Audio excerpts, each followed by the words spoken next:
Hello boys and girls, Siri here, and this is my interview with Kipps. I would like to make a little remark about this video, and that is because you'll notice my voice will sound a little bit off. This is because I tried to record this interview in another way, and something went wrong with the noise reduction. But Kipps should be totally fine to understand, and I hope you guys enjoy this interview. So Kipps, your main game is Minecraft. How did you get on Minecraft? Certainly because there's such a hard competition between all those Minecraft channels. Well, basically, it started off. I didn't actually start my channel with Minecraft. I actually done Total War games. I think my first game was Fear 3. Yeah. But it got to the point where I was doing custom maps for Minecraft, which I was really enjoying, and I was following people on YouTube also, which do Minecraft, like the Yogscast and people like that. And I thought, well, I'm going to give it a go myself, and hopefully it'll go well, which at the moment it is. So yeah, that's why I chose Minecraft. Yeah, and then as your, let's just say your second game, now you have Spore. Why did you pick Spore? Because it's also a game that's getting older for a bit. Spore actually came from a bit of a friend's help party. I was sat in TeamSpeak actually one day thinking of a game to record, and Parky came up with Spore. So I was like, yeah, I'll give it a go. So I bought it, downloaded it, and it is quite an old game, but it still has that popularity because it is one of the old games which everyone loved playing back then. So I think it's nice now to have, especially in my case, a new Let's Play where people are up to date with it and it's new content. Whereas if you look on YouTube, there's a few Let's Plays which are 1-2 years old. So yeah, I mean it's a good game. Yeah, it also has like a bit of cartoony graphics, which makes it a bit timeless, I guess. Oh yeah, I mean the things you can make in it are just crazy. I mean, some of my creations look terrible, but people have made like Pokemons and dinosaurs and stuff. So yeah, I mean it is endless to your imagination. Yeah, I guess of playing it now, people already have made, I guess, millions of creations before you, and you can use them in your game. Oh yeah, it's great. The database on it is just huge. I mean, there's so much to choose from. So Kipps, on your channel, you're also trying to build some kind of community because you have your own TeamSpeak server and your own Minecraft server. Does that give you any results in particular? Well, yeah, I mean, like when I started my channel, I thought to myself, well, community is the main thing because I come from a strong gaming background where such games as Counter-Strike, it had a huge community, and World of Warcraft had a huge community, and I knew how much that changed views on people. So I wanted to do that on my own channel, and that's why I did get the TeamSpeak server and Minecraft server at the same time. So when people play on Minecraft, they can have a chat with each other, and get to know each other a bit more, make friends, and I mean, I think it's a good thing personally to have a good community on a channel, any sort of channel, because like I said, you make friends with each other and it changes your views on things. So yeah, at the moment, I think I like to say I do have quite a good community. So yeah, it's going pretty damn good. Yeah, good to hear. Now, a bit more about you and your channel in particular. First of all, your name. Where did you get Kipps? Well, most common question. Basically, it was... Do you know MSN Messenger? Yeah. Yeah, I used to have, I used to use that when I was about 14, 15. Yeah, everyone did. And, yeah, and one of my friends on her, like, little title name thing said, "Smoke me some kippers." So that's where part of my name came from. I was like, oh yeah, Kipps, I like that. Then I sat down, I think it was for about a week or two, and thought, Kip seems a bit bland, let's add something to it. So I was like, what am I? I'm crazy, let's put crazy in front of it. So that's where I got the name from. It's actually a pretty funny story. Yeah. It's the Doofus, and I didn't actually know it's Dutch for chicken. Yeah, it apparently. is. Kip is chicken Dutch. So. Yeah. So that was a bit of a mistake later on when someone did say, you do know your name means chicken. I was like, great. Okay, but your general atmosphere of your channel, you sound very peaceful, very quiet, and very friendly. It's quite the opposites of to being over enthusiastic a lot of YouTubers do. Did you plan this style, or is it just you? Firstly, the sort of the over enthusiastic recorders, I don't like their style. Personally, I know a lot of people out there do, but personally, I just find them quite annoying. Whereas with my channel, like I said, peaceful, quiet, friendly, that's me basically. I'm not going to go out there and pretend to be someone who I'm not. So, yeah, that has sort of related into my commentary, my videos, and just everything I play really just goes around that because, I like to be nice and peaceful, relaxed, and yeah, that's my style. Maybe the world needs a bit more of quiet and peaceful. So Yeah, oh yes, definitely. you were all a good example to us. So I also noticed on your channel you try to promote a bit of your social media, like Facebook and Twitter, and you also use a live stream. How do these things work out? Are they really beneficial to you, or do you need a bit more effort in it than you get results? I wouldn't say they're beneficial to growing the channel with subscribers and views, but they're hugely beneficial for keeping in contact with people, your subscribers, because a lot of people will message me on YouTube and it's hard to actually reply to everyone because there's so much income per day. Whereas on Facebook, Twitter, and even my live stream, you can pop on, ask me a question, you'll get an answer within 5-10 seconds because it pops up on my phone or something. So yeah, I mean, it's hugely beneficial to keep in contact with actual subscribers. Growing the channel, not as such, but it's always a nice thing to have there because everyone uses it, and it's a great way to keep in contact. So not necessarily growing the channel, but you could say growing the community. Yes, yeah, definitely. Yeah, and I mentioned the live stream earlier. You don't upload your live stream to your YouTube. Why? I sort of went through a period of thinking, should I and should I not? When I was going through my live streams of playing, I think it was Black Mesa, I was like, it's a great game, but it just seemed too loose. It wasn't professional enough, if that makes sense, to go onto YouTube itself. It's more of because when you live stream, it's a whole different atmosphere. You're answering people's questions here and there from the chat, and I may play some music as well. So I mean, it's hard to upload to YouTube because I may be breaking some of the rules I'm contracted in by the people who pay me, pretty much.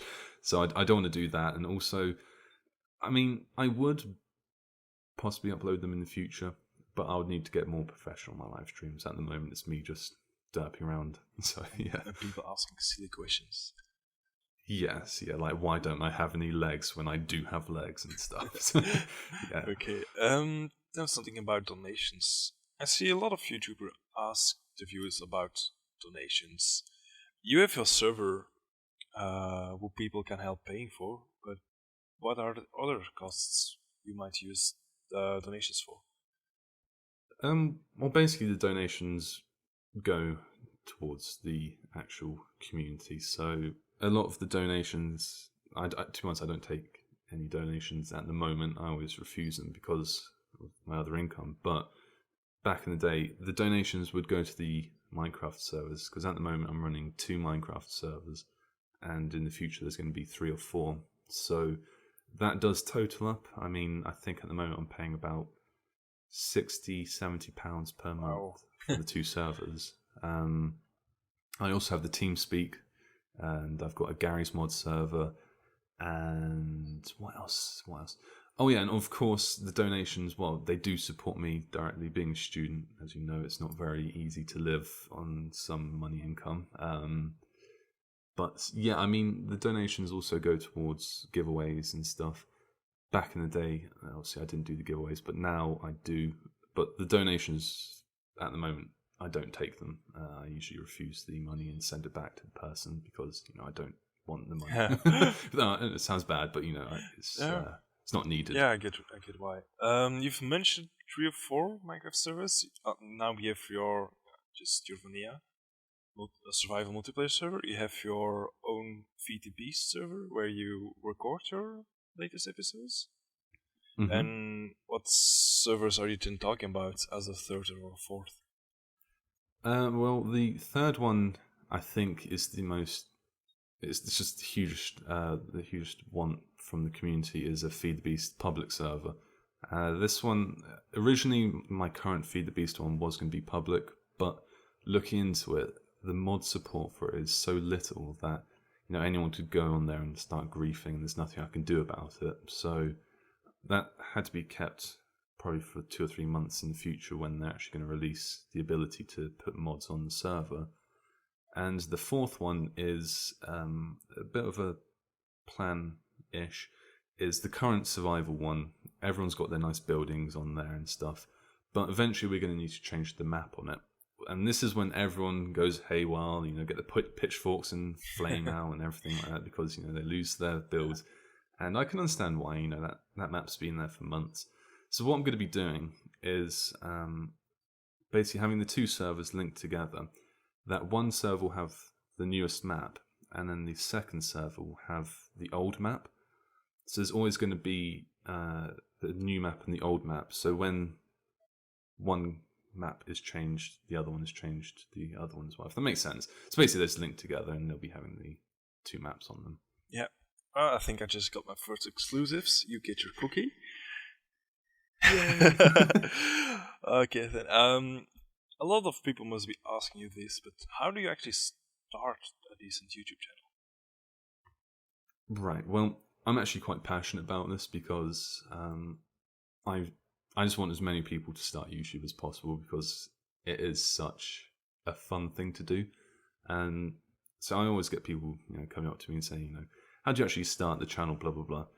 And my number one answer is just do it. Just start it.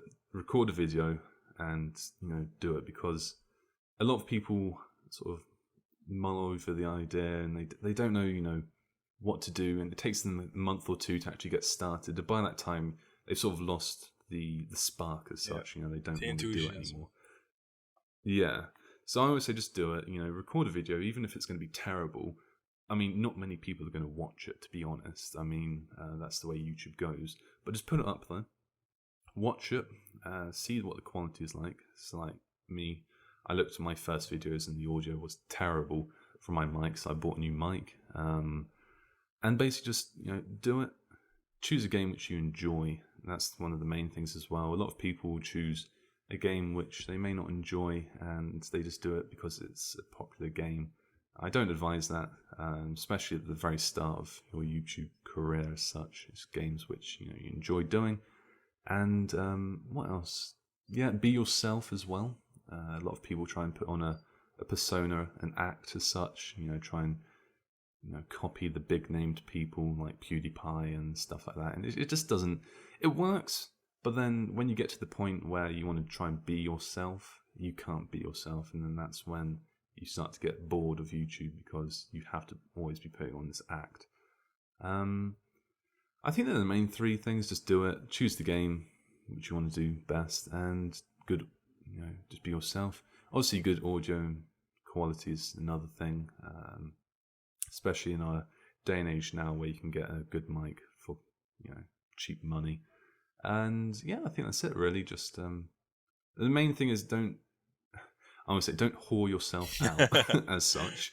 I think is the main one. Is a lot of people I know say, can you like my video? Can you subscribe to me? Like some guy I'd never spoken to on Skype said, yo dog, can you like, subscribe, favorite and share of your channel please? And I was like, well, firstly, I don't know who you are. Secondly, if I'd done that, then everyone would be like, yo, do this, man, do this.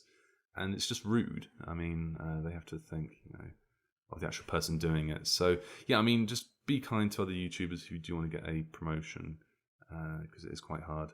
And, yeah, I mean, that should give you good foundations on building your channel. Some very solid advice. Thanks. Then, last question. How does computer knowledge from your ordinary day life improve your YouTube channel? Because I know you study some hocus pocus PC stuff. well, Hocus Pocus Naughty Naughty, I think, is the more easy name stuff. It it helped me a lot when I was at college. Obviously, the use of the keyboard was the main one. I know it may sound silly, but the actual ability to reply to people in a quick fashion rather than 10 minutes per message, when you do get like 20 messages a day, it's like typing them really quickly. But the actual knowledge of computers, it didn't help me a lot. I sort of had to go onto Google and look, how do you record videos? And then I saw, Fraps. Then I was like, how do you record your audio? And it's like Audacity. I was like, okay, well, I'll test these ones out. And there was a lot of trial and error. And then, I was like, okay, well, my computer runs slow in recording, so I have to buy a new hard drive. And you sort of learn as it goes. And I mean, yeah, my computer knowledge did help quite a bit, but it wasn't one of those things where I could instantly just pick it all up and like, yeah, professional now. Oh, you could say that. Oh, well, this was a very nice little chat. Thank you, Kipps. Indeed it was.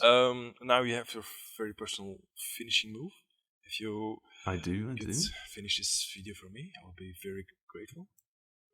Well, thank you for interviewing me, and I hope everyone listening to this has enjoyed it, picked up some good knowledge as such, and well, I think we can officially say, cheers, guys. Kipps out.